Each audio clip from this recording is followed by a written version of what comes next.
we talk about Parshat Beshalach, we speak about miracles, and we speak specifically about the splitting of the Red Sea as the real, as I said at the start of the service, the seminal moment in the liberation of our people, and the seminal moment in the creation of the Jewish nation.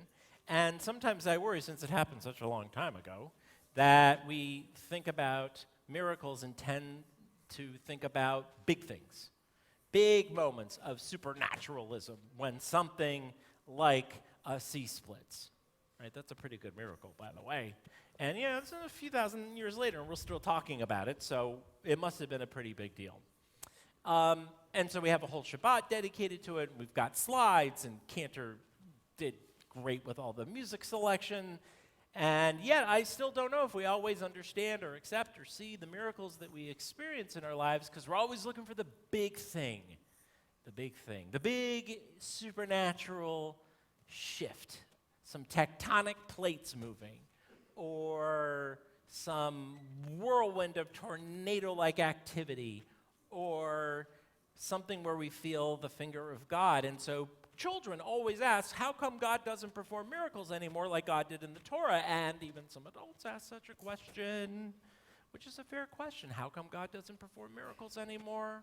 The answer is, well, it depends on how you see a miracle, how you sometimes don't see a miracle, what you think is a miracle, what you may think is just cool but not necessarily miraculous. So on this Shabbat, I want us to think about taking miracles out of the abstract and out of even the Torah portion for a second. That was indeed a miracle, and it was a cool one, no doubt about it. And think maybe about little miracles, smaller things that happen that may not be the things that we expected to happen and turned out differently, better, worse, and different. I don't really know. It's really up to how you perceive things. So this was my daughter's Torah portion. Gabrielle became bat mitzvah 6 years ago, and this was her parsha. And of course, she did not want to speak about the miracles because, in her mind, there's no such thing. So, of course, the rabbi's daughter had to get up in front of the congregation on Shabbat morning and tell everyone miracles don't exist, and I don't believe in the splitting of the Red Sea. And ironically, it was from a video YouTube from Rabbi Jonathan Sachs, who is the Orthodox chief rabbi, Anglo-Jewish chief rabbi, former, of Great Britain.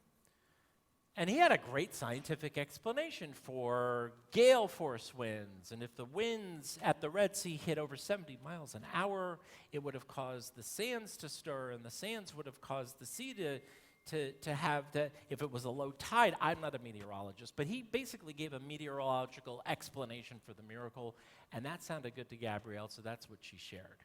So I was happy with that because she was quoting. I felt like if she's quoting an Orthodox or saying an Orthodox rabbi to talk about her disbelief in the Red Sea splitting, win-win. But 6 years later and many years later, I think we all have to recognize that there are miracles, if we can shut out the noise for long enough, that we sometimes miss. So today I visited my dad, and those of you who know my dad know he's got Alzheimer's. He's got dementia. He's I always go in. I have to introduce myself, of course, and remind him who I am. Some point along the way, as he's watching television and reading that Arby's has got 2 sandwiches for $3, tells me about that, tells me about what he's seeing on the weather map, although he still thinks it's the weather for San Francisco, which is totally fine, because it looks like it's going to rain in the next few days, so that makes sense. And then out of nowhere we'll say, I love you, Boychik. See, to me, that's a miracle. Here's a guy who's, God bless him, 84 years old, has this terrible, awful disease that so many of us have experienced in our families. Speaking about the television and telling me about Arby's 2 for $3 sandwiches, and there is a moment of lucidity. It is fleeting. Believe me, I don't get all excited about the fact that it's going to then turn into a conversation about how my life is and what's going on.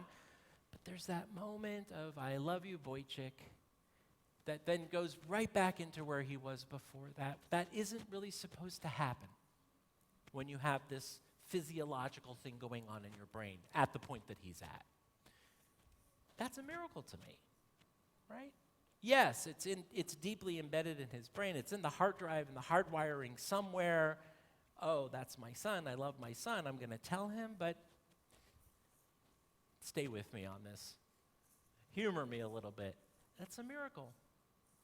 Because for 98.7% of our conversation, that's not what's going on.